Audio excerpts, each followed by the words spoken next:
ओम मुखं करोति वाचालं पंगुं लंघयति गिरिं यत्कृपातमहं वन्दे परमानंद माधवम। भगवान श्री कृष्णेर श्री चरणे प्रणिपात जानिए आज के আমরা শ্রীমদ্ ভগবত গীতা পাঠের ক্লাস শুরু করছি। শ্রীমদ্ ভগবত গীতা পাঠ সম্পর্কে বলতে গেলে প্রথমে মহাভারতের কথা বলতে হয়, কারণ এটি হচ্ছে মহাভারতের অংশ এবং মহাভারত থেকে নেওয়া।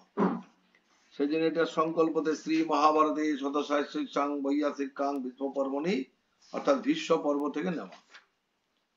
গীতা হচ্ছে ভীষ্ম পর্ব থেকে নেওয়া। হিন্দু ধর্মের তো বটে, সমগ্র জগতের অন্যতম শ্রেষ্ঠ ধর্মগ্রন্থ হচ্ছে শ্রীমদ্ ভগবত গীতা।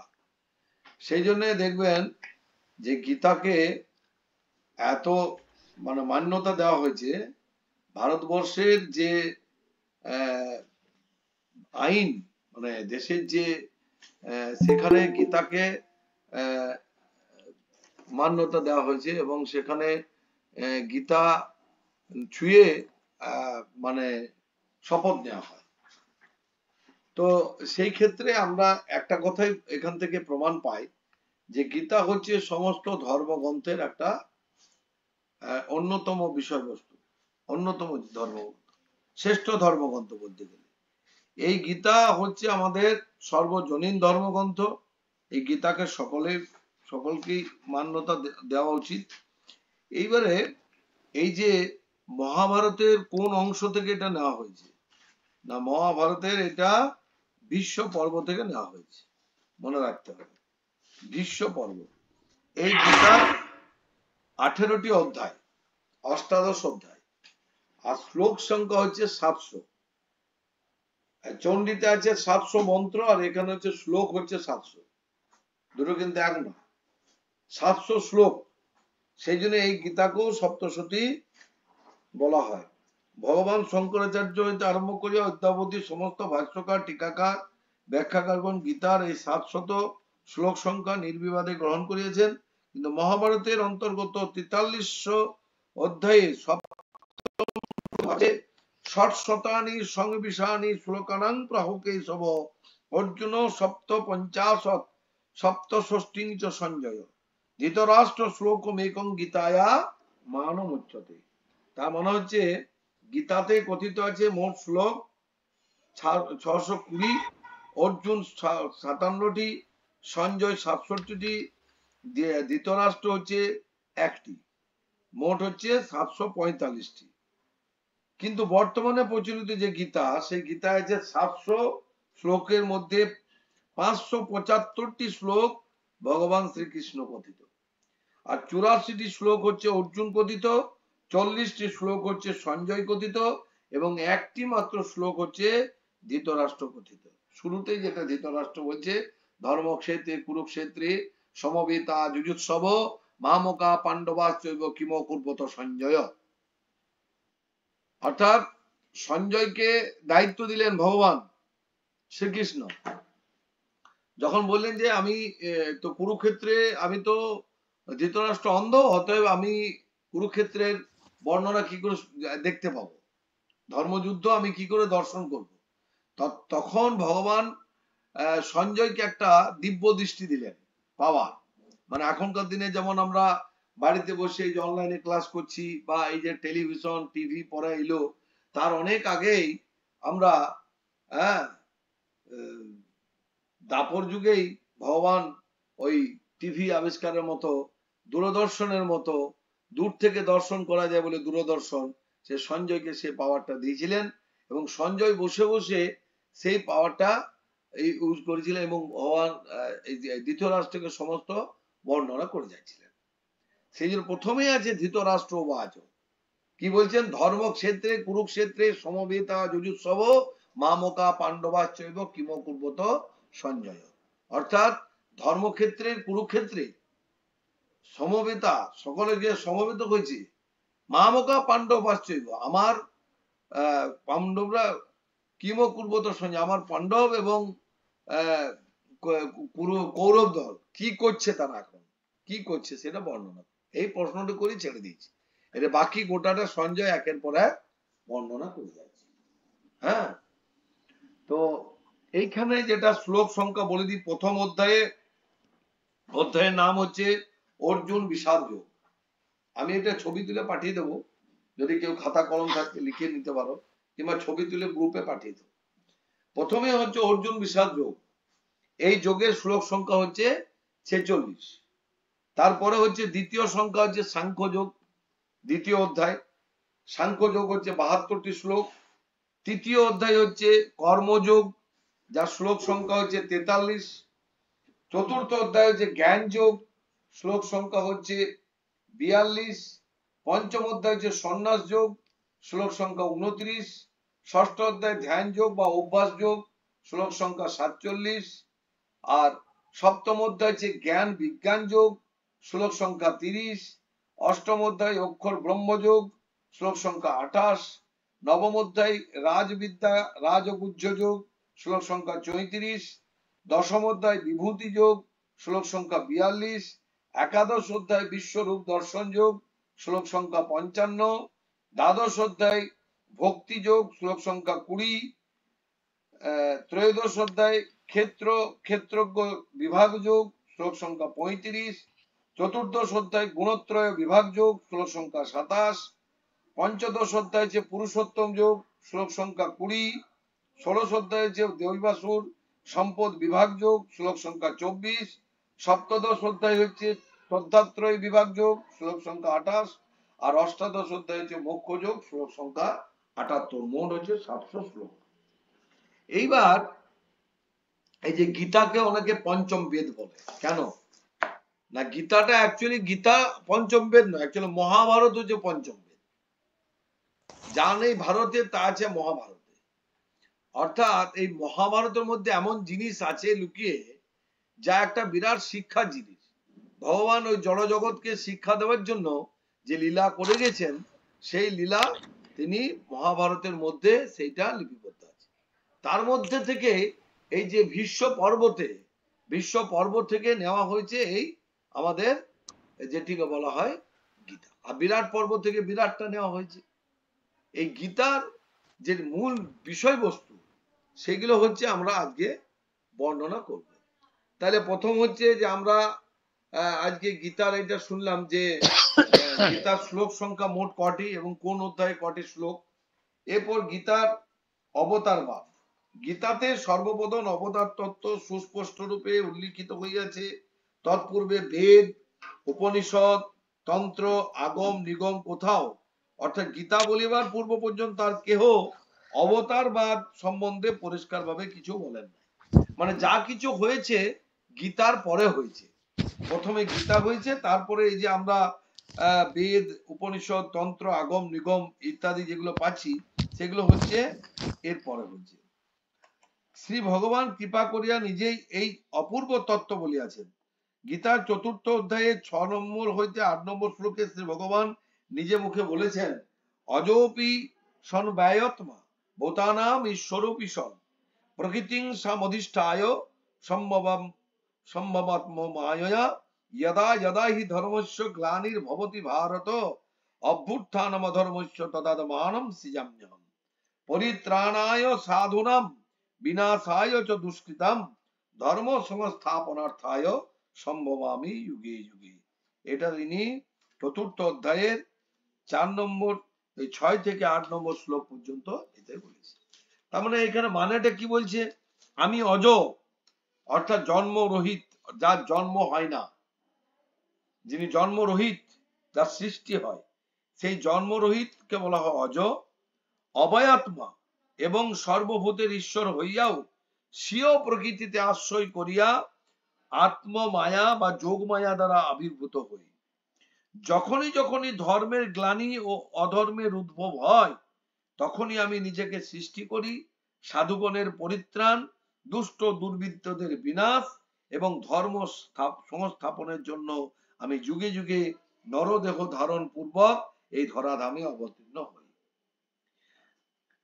তাহলে এই যে ব্যাপারটা এখান থেকে পরিষ্কার বোঝা যাচ্ছে।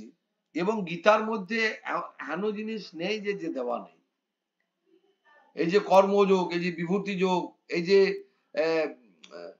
কি বলছে গুণত্রয় বিভাগ বিভাগ যোগ, দৈবাসুর সম্পদ বিভাগ যোগ, হ্যাঁ, এই মোক্ষ যোগ, জ্ঞান বিজ্ঞান যোগ, সর্বোপরি বিশ্বরূপ দর্শন যোগ, এই যোগগুলোর মধ্যে বিশাল জ্ঞানের জিনিস আছে। এবং এইখানে এই যে ব্রাহ্মণ, ক্ষত্রিয়, বৈশ্য, শূদ্র, এই যে চার জাতির যে ভাগ এবং চার জাতির কি কর্ম, এখানে পুরোপুরি সেটা দেওয়া আছে, সম্পূর্ণরূপে দেওয়া আছে যে চার জাতির কি কর্ম এবং চার জাতির কি ভাগ। হ্যাঁ, সুতরাং এই যে গীতা শুধু পাঠ করলে হবে না, গীতাটাকে অনুধাবন করতে হবে। অনুধাবন করা মানে কি, আর পাঠ করা মানে কি? পাঠ করা মানে একটা জিনিস গড়গড় করে আমি পড়ে চলে গেলাম, আর জিনিসটাকে অনুধাবন করা।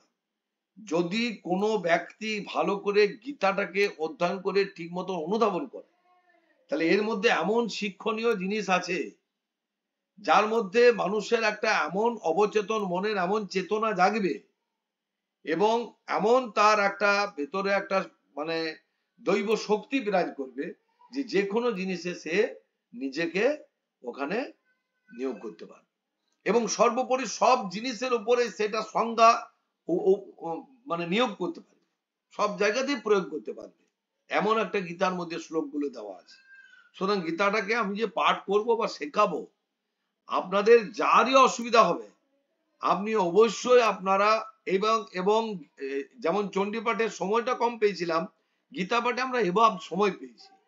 ভালো করে গীতাটাকে চর্চা করে করে যাব, পড়ে যাব, পড়াবো, ভালো করে অনুধাবন করুন, পড়ুন, নিজে শিখুন। কোনো জায়গায় অসুবিধা হলে আমাকে রিপিটেডলি বলবেন, আমি নিশ্চয়ই আপনাদের হেল্প করব। এবারে বলি, গীতা আপনারা যে কিনবেন, শিখবেন, বই আপনারা কোনটা নেবেন?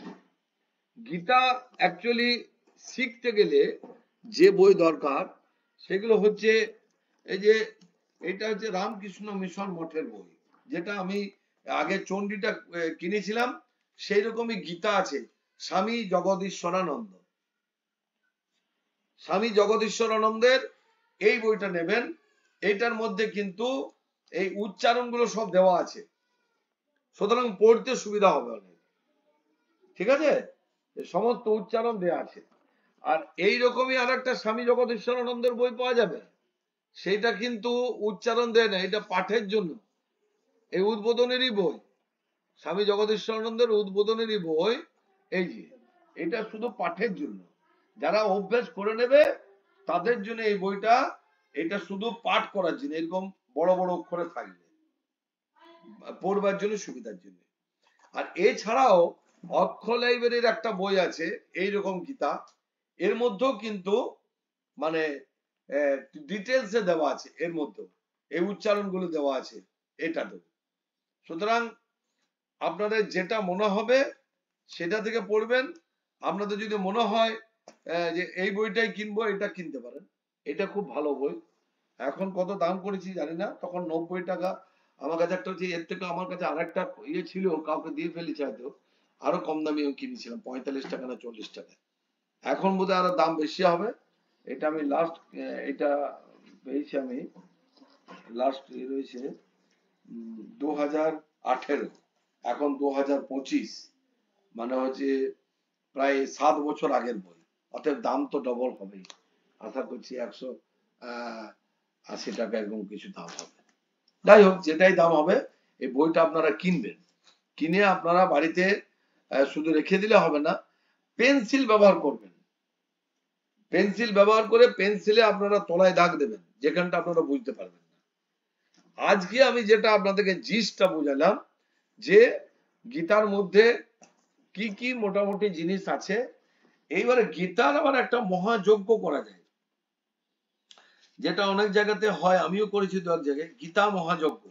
টোটাল শ্লোকটা নিয়ে যজ্ঞ করা যায়।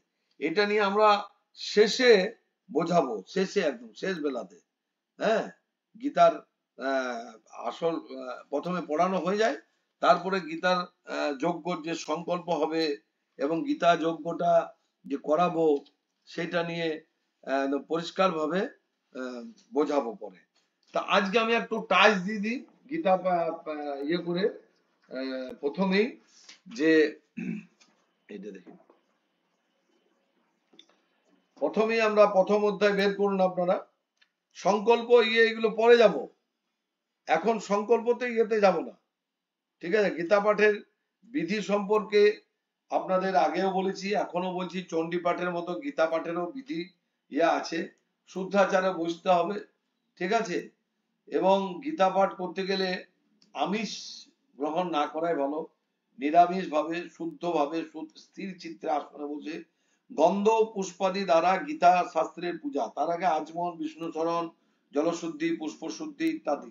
যখন আমি কোথাও গীতা পাঠ সংকল্প করে করব তখন, হ্যাঁ, তারপরে শুরুতেই ন্যাস অঙ্গন্যাস করন্যাস ইত্যাদি দেওয়া, শুরুতেই শ্রী শ্রী হয়গ্রীবায় নমঃ, শুক্লাম্বর ধরং বিষ্ণু শশী বর্ণম চতুর্ভুজম প্রসন্ন বদনম ধ্যায়েৎ সর্ববিঘ্ন প্রশান্তয়ে নারায়ণং নমস্কৃত্য নরং চৈব নরোত্তমম দেবীং সরস্বতীং চৈব তত জয়মুদীরয়েৎ ব্যাসং বশিষ্ঠ নপ্তারং শক্তি পুত্রমকলমসং পরাশরমদ ভজং বন্দে সুকতাতং তপনিধিম ব্যাসায় বিষ্ণুরূপায় ব্যাসরূপায় বিষ্ণবে নমো বৈ ব্রহ্মনিধয়ে বশিষ্ঠায় নমো নমঃ অচতুর্বদন ব্রহ্মাদি বাহুর অপরোহণী অভাল লোচন শম্ভু ভগবান বাদরায়ণী ঐশ্য শ্রীমদ ভগবদ গীতামালা মন্ত্রস্য শ্রী ভগবান বেদব্যাস ঋষি রনুষ্টুপ ছন্দ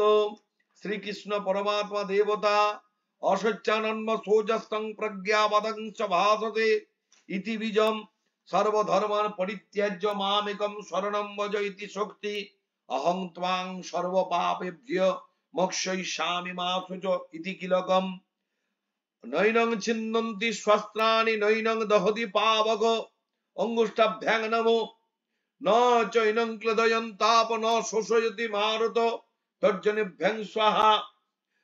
এটা দু হাতে কিন্তু করতে হবে, দু হাতেই করতে হবে। এই যে নৈনং ছিন্দন্তি শস্ত্রাণি নৈনং দহতি পাবক অঙ্গুষ্টাভ্যাং নমো ন চৈনং ক্লেদয়ন্তাপ ন শোষয়তি মারুত তর্জনেভ্যাং স্বাহা। অছিদ্যমরাজ্যমর ক্লেদ্যশস্যেবচ মধ্যমাভ্যাং বসট নিত্য সর্বগত স্থান রচলয়ং সনাতন অনামিকাভ্যাং হুম বৈশ্বমে পার্থরূপাণি শত সৌত সহস্রশ কনিষ্ঠাভ্যাং বসট নানা বিধানে দিব্যানি নানা বর্ণাকৃতিনি চ করতল বৃষ্টিয়াভ্যামস্ত্রায় ফট নৈনং ছিন্দন্তি শস্ত্রাণি নৈনং দহতি পাবক হৃদয়ায় নমঃ না চৈনং ক্লেদয়ন্তাপ ন শোষয়তি মারত তজ্জনে শিরসি স্বাহা। অছেদ্যমদাজ্যমক্লেদ্যশস্যেবচ শিখায় বসট নিত্য সর্বগত স্থান অচলয়ং সনাতন কবচায় হুম পশ্যমে পার্থরূপাণি শত শত সহস্রশ নিত্যত্রায় বসট নানা বিধানে দিব্যান নানা বর্ণাকৃতিনি চ করতল বৃষ্টিয়াভ্যামস্ত্রায় ফট। এই পর্যন্ত হইল ন্যাস। এইবার এই পঠনটা যেটা আমি পাঠ করলাম, এটা দুই ভাবে পাঠ হয়। যেহেতু গীতা মানে হচ্ছে গীত থেকে এসছে গীতা, গীতাটা গানের ছন্দ করা যায়, গীতাটাকেও গানের ছন্দ করা যাবে। সেজন্য এটা কিভাবে, শ্রী শ্রী হয়গ্রীবায় নমঃ শুক্লাম্বরং ধরং বিষ্ণুং শশীবর্ণং চতুর্ভুজং প্রসন্ন বদনং ধ্যায়েৎ সর্ববিঘ্ন প্রশান্তয়ে নারায়ণং নমস্কৃত্য নরং চৈব নরোত্তমম দেবীং সরস্বতীং চৈব তত জয়মুদীরয়েৎ ব্যাসং বশিষ্ঠ নপ্তারং শক্তিপত্রমকলমসং পরাশরমধ্বজং বন্দে সুগতাতং তপোনিধিং ব্যাসায় বিষ্ণুরূপায় ব্যাসরূপায় বিষ্ণবে নমো বৈ ব্রহ্মনিধয়ে বশিষ্ঠায় নমো নমঃ অচতুর্বদন ব্রহ্মা অভাললোচন অচতুর্বদন ব্রহ্মাদি বাহুর অপরহরিঃ অভাললোচন শম্ভু ভগবান বাদরায়ণী। এখানে ওং ঐশ্য আছে, ওংটা বলবেন না, এটা প্রত্যেককে বলে দিচ্ছি, ঋষি ছন্দের আগে ওং হয় না। ঐশ্য শ্রীমদ ভগবদ গীতামালা মন্ত্রস্য শ্রী ভগবান বেদব্যাস ঋষি রনুষ্টুপ ছন্দ শ্রীকৃষ্ণ পরমাত্মা দেবতা অসচ্যানন্য শোচংস্তপজ্ঞপদংশ ভাসতে ইতি বীজম সর্বধর্মান পরিত্যজ্য মামকম শরণম ভজ ইতি শক্তি অহং ত্বং সর্বপাপেভ্যো মোক্ষয়িষ্যামি মা শুচ ইতি কিলকম নৈনং ছিন্দন্তি শস্ত্রাণি নৈনং দহতি পাবকমঙ্গুষ্ঠভ্যগ্নম না চৈনং ক্রদয়ন্তাপন শোষয়তি মার্ত তজ্জনেভ্যং স্বাহা অছেদ্যমদাজ্যমক্লেদ্দশস্যেব চ মধ্যম ভ্যাং বসট মধ্যম নিত্য সর্বগতং স্থান অচলয়ং সনাতন অনামিকা ভ্যাং হুম পৈশ্বমে পার্থুর্পাণি শতৌষধ সহস্রশ কনিষ্ঠাভ্যাং বসট নানা বিধানে দিব্যানি নানা বর্ণাকৃতি নিজ করতল বৃষ্টিয়াভ্যাম অস্ত্রায় ভট নৈনং ছিন্দন্তি শস্ত্রাণি নৈনং দহতি পাবক হৃদয়ায় নমঃ না চৈনং ক্লদয়ন্ত্যাপ না শোচয়তি মারুত শিরসি স্বাহা অছেদ্যমদাজ্যমক্লেদ্দশস্যেব চ শিখায়ৈব ষট নিত্য সর্বগত স্থান অচলয়ং সনাতন কবচায় হুঙ্গে বৈশ্বমে পার্থরূপাণি শতশোধ সহস্রশ নেত্রত্রায় বষট নানাবিধানি দিব্যানি নানা বর্ণাকৃতিনি চ করতল বৃষ্টিয়াভ্যম অস্ত্রায় ভট শ্রীকৃষ্ণ বিদ্যার্থং পাঠে বিনিয়োগম শ্রী এবার সংকল্প হবে এখানে সংকল্প পরে প্রার্থনা প্রার্থনার পরে গীতা কবচ পাঠ শ্রীমদ্ ভগবদ গীতায়া শ্রী বেদব্যাস ভগবান ঋষি নষ্টমাদি ছন্দাংশ শ্রীকৃষ্ণ বাসুদেব প্রভাতব দেবতা অসচ্যানন্ন স্বজংক পর্দপগ্ধবাদং চ ভাসদেতি বীজম সর্বধর্মান পরিত্যজ্য মামেকম শরণম ভজ ইতি কিলকম ইতি শক্তি অহং ত্বাং সর্বপাপ এবং মোক্ষয়িষ্যামি মা সুজেতি কিলকম মচ্চিত্র সর্বদুর্গানি মৎপ্রসাদাৎ পরিষ্বতি ইতি কবচম এবং শ্রীমদ জ্ঞানাত্মনে শ্রীকৃষ্ণায় অঙ্গষ্টাভ্যাং নমো শ্রী মদৈশ্বর্যাত্মনে বৈশ্বনারায় তজ্জন এটা এক্সট্রা এই কবচটা পাঠ করে দিলে কি হয় কবচ মানে কি বর্ম কবচটা পাঠ করলে একটা বর্ম তৈরি হলো তারপরে ভগবানের পাঠ করা যাবে ঠিক আছে এবার এটার পরে কবচ পাঠের পরে গীতার ধ্যান গীতার ধ্যান মানে কি ধ্যান কাকে বলে ধ্যান মানে হচ্ছে রূপের বর্ণনা যে কোনো ধ্যান গীতার ধ্যান এখানে ওম পার্থায় প্রতিবোধিতাম ভগবত নারায়ণেন স্বয়ং ব্যাসেন কথিতং পুরাণমণিন মধ্যে মহাভারতম অদ্বৈতমৃতবর্ষিণীম ভগবতীমষ্টাদশাধ্যায়িনীম অমৃতপামনুসন্ধামি ভগবদ্গীতে ভবদ্ভীষিণীম যদি এই ছন্দে কেউ না পারবেন তাহলে ছন্দটা আগে যেটা বলেছিল ওম পার্থায় প্রতিবোধিতাম ভগবতা নারায়ণেন স্বয়ং ব্যাসেন কথিতম পুরাণমুনিনা মধ্যে মহাভারতম অদ্বৈতমৃতবর্ষিণীম ভগবতীমষ্টাদশাধ্যায়িনীম অমৃতপামনুসন্ধামি ভগবদ্গীতে ভবদ্ভীষিণীম নমস্তুতে व्यास विशाल बुद्धे फुल्लार बिंदयत पत्र नेत्र येन त्वया भारत त्वैल पूर्ण प्रज्वालित ज्ञानमय प्रदीप प्रपन्न परिजाताय तत्र वेत्रैकपाणये ज्ञानमुद्राय कृष्णाय गीतामृते दुहे नमः सर्वोपनिषद गाव दुग्ध गोपालनंदन पार्थ वत्स सुधीर भक्त दुग्धं गीतामृतं महत् वसुदेव सुतं देवं कंसचाननवर्धनम् देवकी परमानंदम कृष्णं वंदे जगद्गुरुं भीष्मद्रोणतटा जयद्रुत जलागंधार नीलोत्पलम् शल्यग्राहवदिकृपेण वहनिकर्णेन वेलाकुलम् अश्वत्थाम विकर्ण घोरमकरा दुर्योधनवर्तिनी शत्रुना खलु पाण्डवैरणनदी कैवर्तक केशवे पराशज्य वच सरजममलम् गीतार्थ गन्धत्कडम् नानाखेनककेसरं हरिकथा संवदन बोधितम् लोके सज्जन षट्पदैरहरह पेपीयमानं मुदा भूयाद भारत पंकजम कलिमल पद्धंसि न श्रेयसी मूकं करोति वाचालं पंगों लंघयते गिरिं यत्किपातमहं वन्दे परमानंद माधवं यं ब्रह्मा वरुणेन्द्र रुद्रमरुतस्पन्दन्ति दिव्यैस्तवै वेदै संगपदक्रमै उपनिषदै ज्ञायन्ति यं सामगा ध्यानावस्थित तद्गतेन मनसा पश्यन्ति यं योगिन यशान्तं न विदुषुरासुरगण देवाय तस्मै नमो नमः।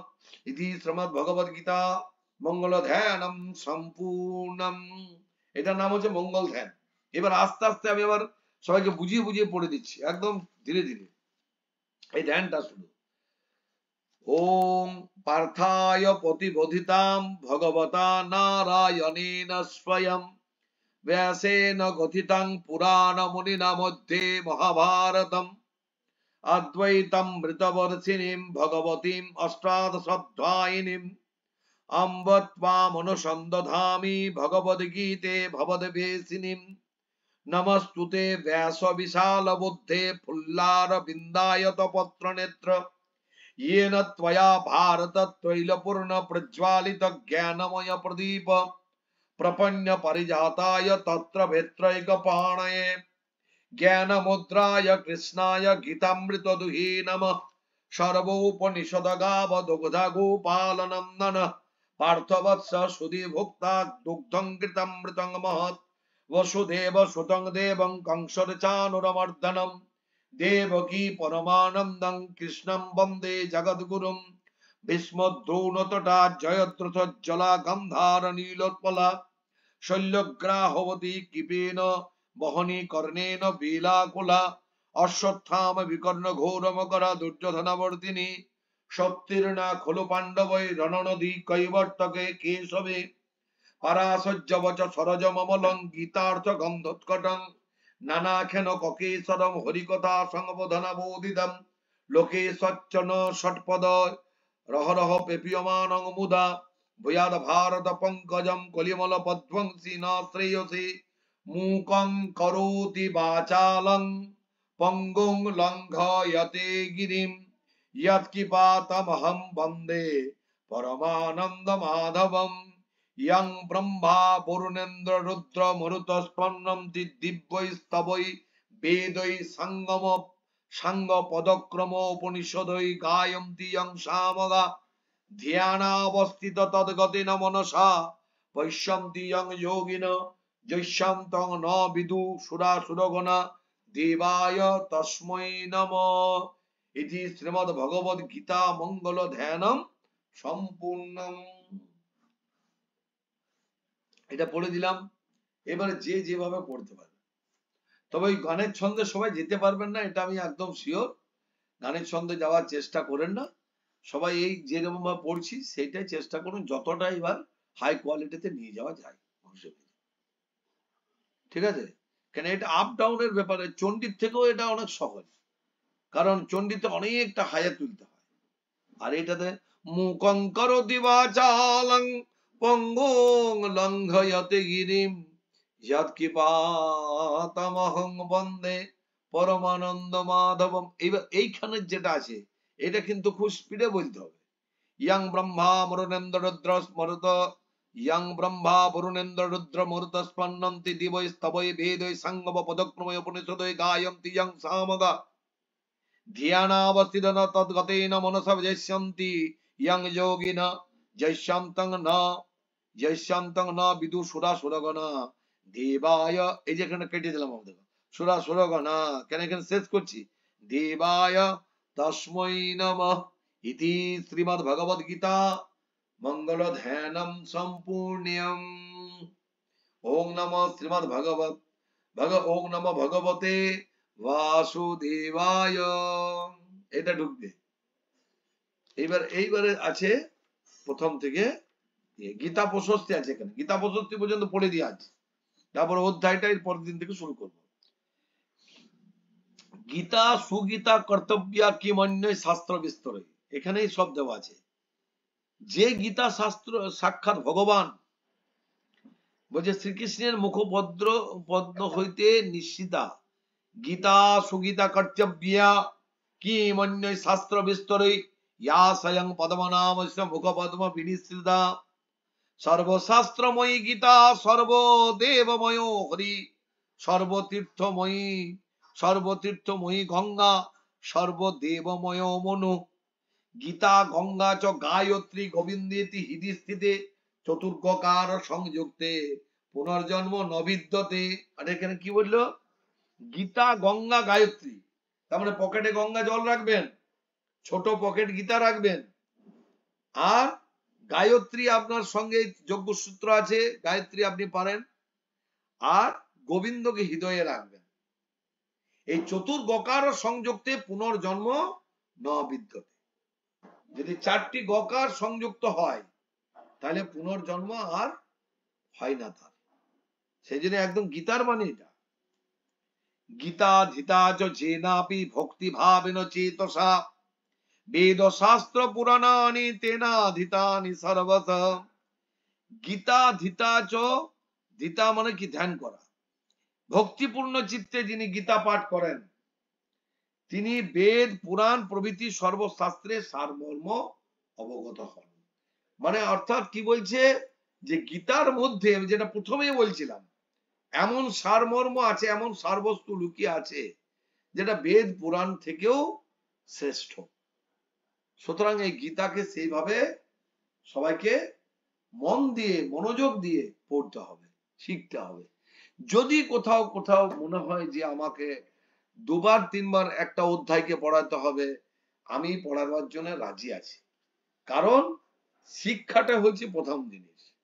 ভালো করে শিক্ষা নিয়ে যদি কোথাও যাওয়া যায় তাহলে সেই শিক্ষাটার একটা আলাদা রকম, মানে সবচেয়ে বড় ব্যাপার হচ্ছে আত্মবিশ্বাসটা থাকবে, সেলফ কনফিডেন্স যেটা বলে, যে আমি এসছি, শিক্ষা নিয়ে এসছি, শিখে এসছি, অথবা আমি এখানে যেটা পড়বো সেটা সম্পর্কে আমার সচেতনতা আছে এবং আমার নিজের আত্মবিশ্বাস আছে, আমি এটা খুব সুন্দর করে পড়বো, শিখে নিয়ে যাওয়া।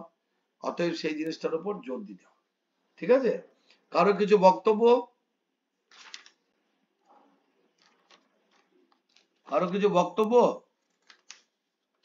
আমি বেশি গীতা নিয়ে আর ওই ভাষণ দিলাম না। গীতা তো অনেক কিছু বলবার ছিল, বললে তো 2-3টে ক্লাস এমনি পেরিয়ে যাবে। সুতরাং বেশি এগুলোকে পার করে লাভ নেই।